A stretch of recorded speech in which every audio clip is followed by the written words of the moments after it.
Well, folks, kind of have a little bit of disturbing news to report on tonight. Okay. And I'm not talking about the shooting. That's disturbing of itself.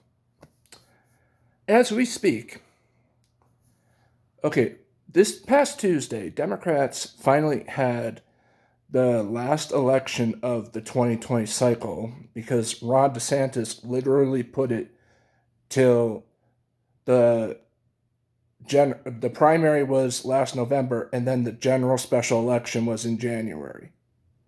I think that was a little on purpose, don't you think?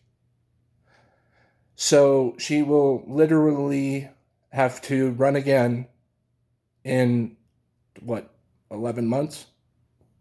Not even. But that's not what I'm talking about. Okay, first, now she only won her nomination by 5 votes. 5. But she won her election by 79 to 20%. It is a heavily Democratic district. Florida has these new voter suppression laws that I have been warning about, and in fact, every Democrat has been screaming about that certain Democratic senators won't do any action about.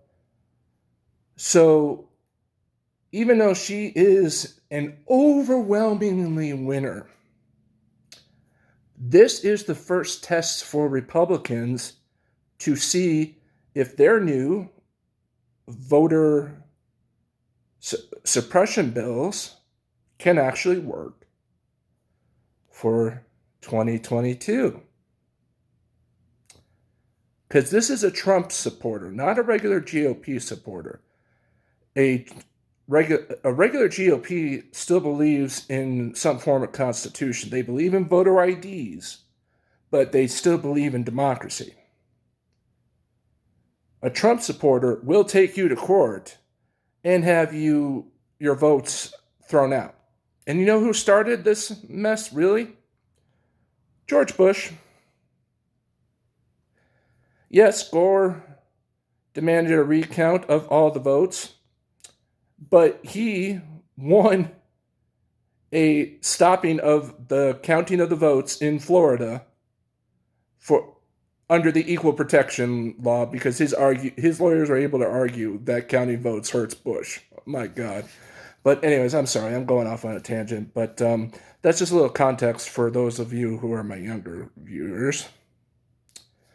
But yeah, you would think Bush is a Trumper Republican, but no, he is the difference in democracy Republican versus fascism Republican, I would say.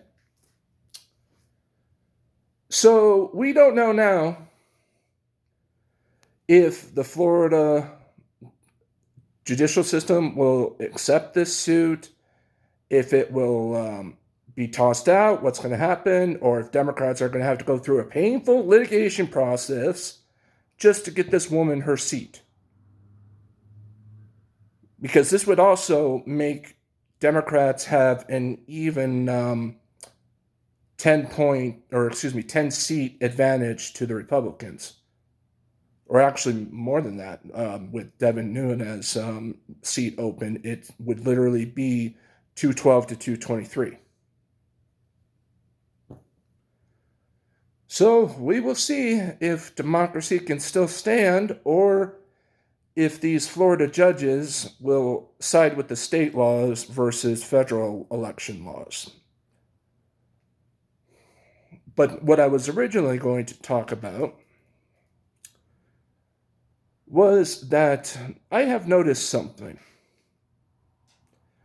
When Build Back Better was being put to the floor, and there was these 10 moderates in the House that were threatening to blow up the bill because you needed every single vote with Build Back Better because there was no Republican support.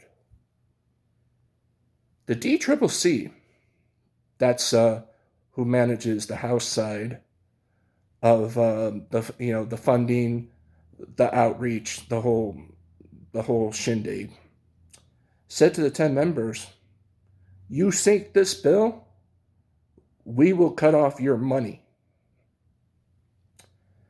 And also, we will not. They basically made it. They said language in basically, we will kind of welcome a primary challenger. But over on the Senate side, the DSCC has done no action like that to get the two holdouts. I'm purposely not saying their names, and I'm not putting their name in the video title because you're all a part of my little social experiment for this video, because I think I have a lot of their supporters watching my videos, and it's costing me likes because I harp on them because they won't agree to modify the filibuster for essential democracy things. But the point of the matter is the DSCC is not doing anything versus what the DCC was, DCCC, was doing. Why? Anybody got an answer for that? I'd certainly like to know. This poor Democratic woman may lose her seat. And it wasn't even a close race. Yes, it was a close nomination process, but the overall turnout, 79% to 20%, you would think this would be important enough to fight for, but certain Democratic senators don't care. And also, Democrats have a reprieve coming because the Ohio courts threw out the heavily gerrymandered district seats that were heavily favored towards Republicans because they didn't do that in North Carolina. In places like Ohio and Pennsylvania, Democrats maybe can piggyback off of Build Back Better or even the bipartisan infrastructure bill. That's where those deals really matter. But they will have some tough questions about the failure of the PRO Act, though. I'm Todd. I'll see you next time.